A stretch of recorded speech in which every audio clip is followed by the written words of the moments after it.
Bem-vindo ao canal e a mais uma biografia. Hoje vou te apresentar a história de Olga Nikolievna Romanov, a filha mais velha do imperador Nicolau II da Rússia e sua esposa, Alexandra Feodorovna, os últimos czares da Rússia imperial.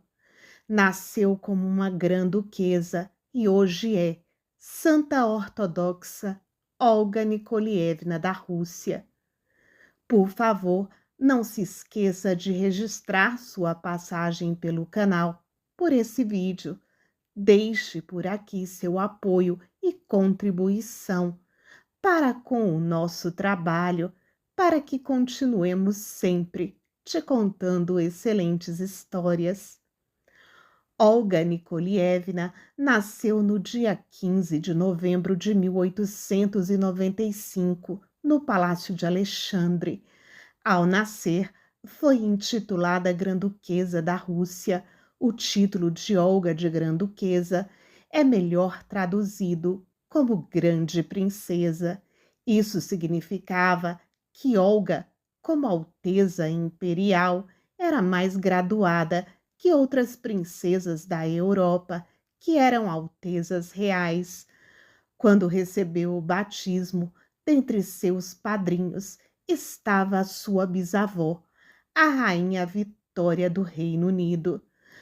Como a filha mais velha, ela viria a ter 3 irmãs mais novas, Tatiana, Maria e Anastácia, e um irmão mais novo, Alexei, o herdeiro do trono.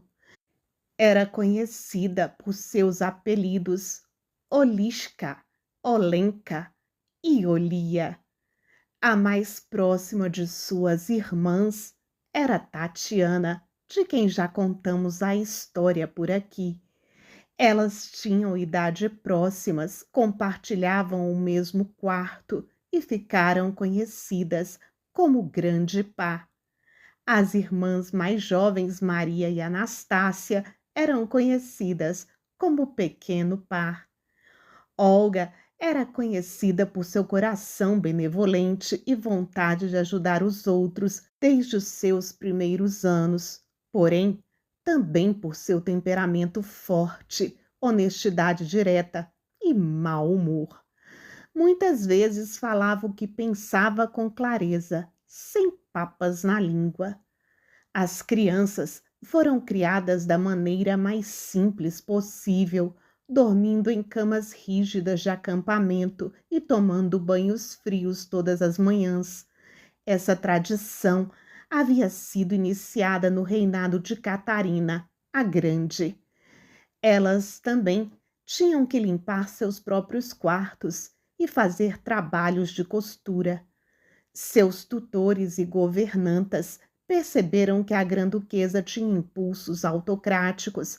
Certa vez, ao visitar um museu onde as carruagens estavam sendo exibidas, Olga ordenou que um dos criados preparasse a maior e a mais bonita carruagem para que ela pudesse passear, mas seus pedidos não foram atendidos. Ela também sentiu que as crianças mais velhas deveriam ser respeitadas. Quando lhe foi contada a história bíblica de José, ela sentiu pena dos irmãos mais velhos, ao invés de José. Ela também simpatizou com Golias, em vez de Davi, na história de Davi e Golias. Ela gostava de ler e de frequentar as aulas. Gostava de ler sobre política e também os jornais. Seu amor pela leitura era tão grande que chegou a dizer à mãe que ela mesma precisava verificar se os livros que a imperatriz possuía eram bons para ela, usufruindo assim da biblioteca de Alexandra, mas que ela mesma. Abre aspas. A mais velha, Olga Nikolievna, possui um cérebro extraordinariamente rápido. Ela tem um grande poder de racionalização, bem como de iniciativa, tem uma atitude muito independente e um dom para responder rapidamente. Fecha aspas, escreveu seu tutor suíço, Pierre de Liarde. Sua capacidade de memorização também foi exaltada. Durante toda a sua infância, ela era considerada menos bonita do que suas irmãs, sendo conhecida também por ser mandona e impulsiva. A grã-duquesa idolatrava o seu pai e usava um colar com a imagem de São Nicolau em sua homenagem. Como suas irmãs e irmãos, ela gostava de jogar tênis e nadar, e sempre que seu pai podia acompanhá-la, eles faziam longas caminhadas, sempre acompanhados de uma boa e franca conversa. Apesar de também amar sua mãe, sua relação com a Alexandra era um pouco distante. A criada, Elisaveta Nikolievna Esberg, contou à sua sobrinha que Nicolau dava mais atenção aos filhos do que à esposa, com a imperatriz frequentemente doente de enxaqueca ou brigando com os criados. A rainha Maria da Romênia comentou em suas memórias que as meninas agiam naturalmente, porém, quando a mãe chegava, elas pareciam estar sempre atentas às suas expressões, como se certificassem de agir de acordo com os desejos dela. Foi muitas vezes repreendida por seus pais, que queriam que ela fosse mais paciente com suas irmãs mais novas e mais educada com seus servos, com quem ela tinha muitas discussões quando eles se recusavam a realizar seus desejos. Por muitas vezes os criados descreviam a grã-duquesa mais velha como uma criança mimada, temperamental e preguiçosa. Olga passou a ficar cada vez menos inclinada a ver Rasputin, o padre em quem sua mãe confiava plenamente e que via como um homem santo. Com o tempo, Olga deixou de enxergar nele um amigo da família. Enquanto crescia, ficava ciente em como a amizade dele com seus pais afetava a estabilidade da nação. Mosolov lembra da personalidade dela como, abre aspas, com uma bondade angelical, fecha aspas, na época que ela se tornou uma jovem mulher. Seu futuro casamento foi assunto de grande especulação no Império Russo, com rumores de pretendentes, incluindo o grão-duque Demétrio Pavlovich da Rússia, o príncipe Carlos da Romênia, Edward, o príncipe de Gales, e Alexandre, o príncipe herdeiro da Sérvia. A própria Olga desejava se casar com um homem russo e, dessa forma, permanecer em seu país. Ela também era muito patriota. Olga tinha um cabelo loiro acastanhado e olhos bem azuis, rosto largo e um nariz arrebitado. Abre aspas. Quando criança, ela era simples. Aos 15, era linda. Ela era um pouco mais alta do que a média, com uma tez doce, olhos azuis profundos, abundância de cabelo acastanhado claro e bonitas mãos e pés. Fecha aspas, escreveu Lily Dan, amiga de Alexandra. Um baile de gala foi realizado em novembro de 1911, no Palácio de Livadia, para celebrar seu aniversário de 16 anos. Seu cabelo foi cortado e ela vestiu um vestido cor-de-rosa. Nicolau e Alexandra lhe presentearam com um anel de diamante e um colar de pérolas, sendo também símbolos que ela tinha se tornado uma jovem mulher.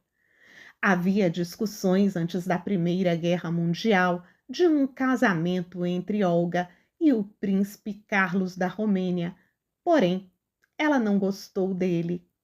Ela afirmou que seus pais não a forçariam a se casar com alguém que ela não gostasse. Olga se apaixonou por alguns oficiais militares.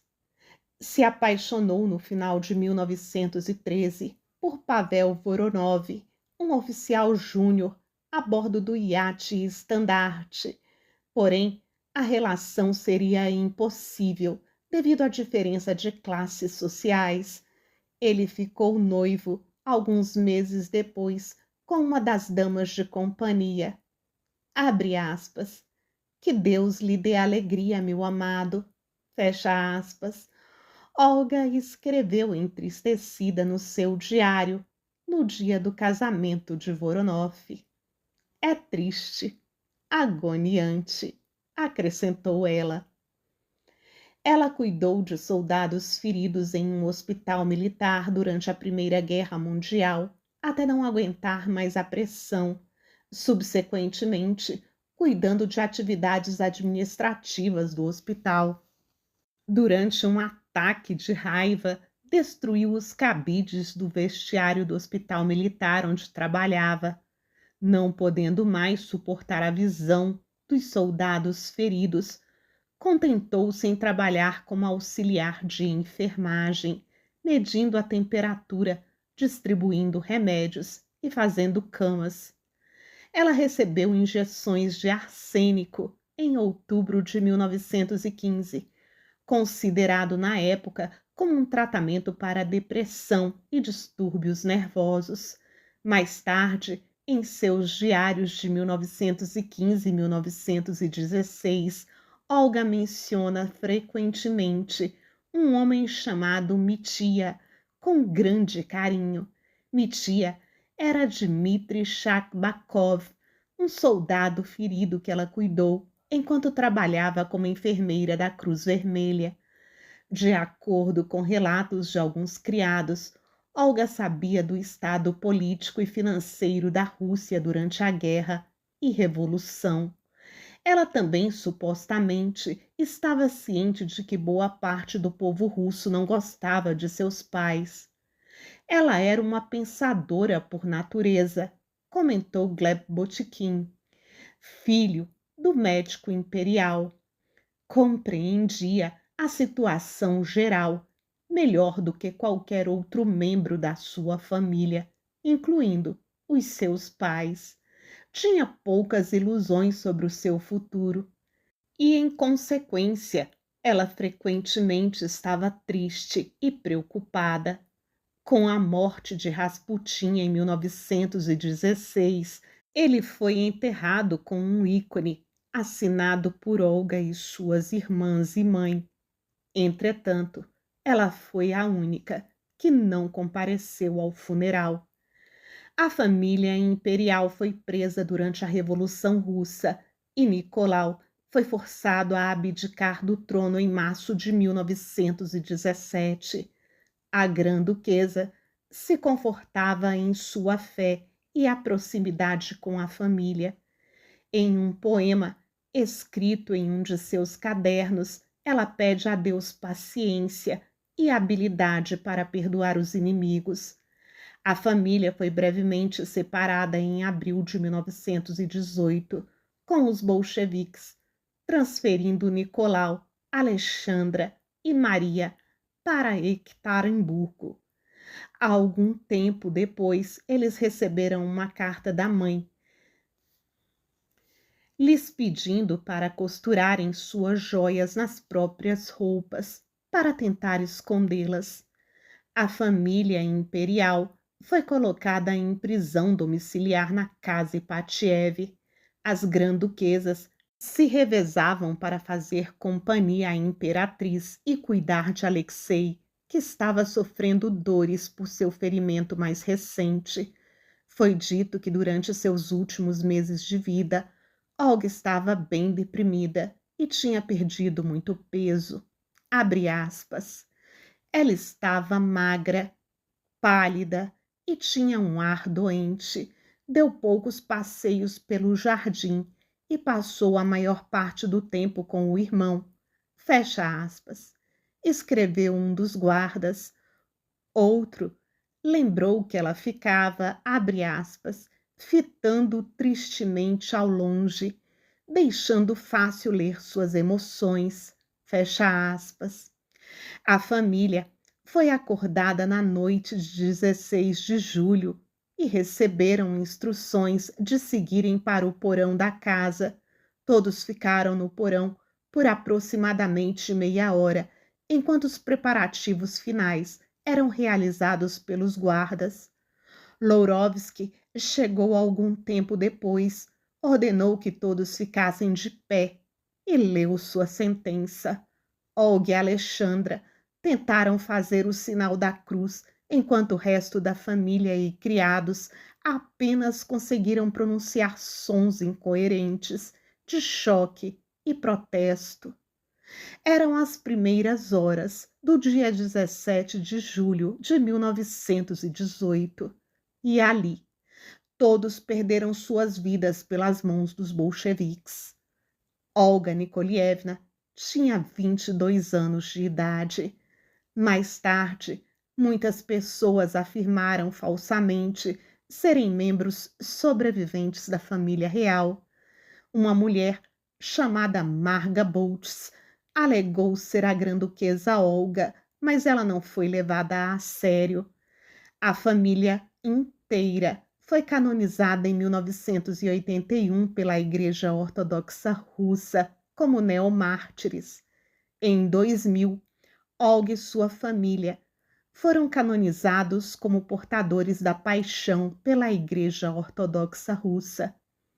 A 15 de novembro de 2011, aniversário do nascimento da Grã-Duquesa, um monumento com 2,9 metros de altura e 2 toneladas foi inaugurado no mosteiro de Ganina, perto de Ekaterimburgo. Este monumento em memória dos filhos do último czar da Rússia é uma obra do escultor russo Igor Akimov. O monumento representa as 5 crianças imperiais, Olga, Tatiana, Maria, Anastácia e Alexei, subindo ao paraíso.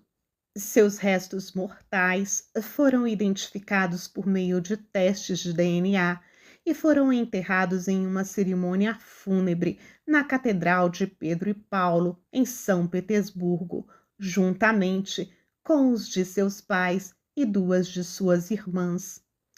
Uma oração escrita pelas grã-duquesas Olga e Tatiana em Ekaterimburgo foi destinada a um amigo e colocada em um livro. Foi descoberto por seguidores do czar após a morte da família imperial em 1918.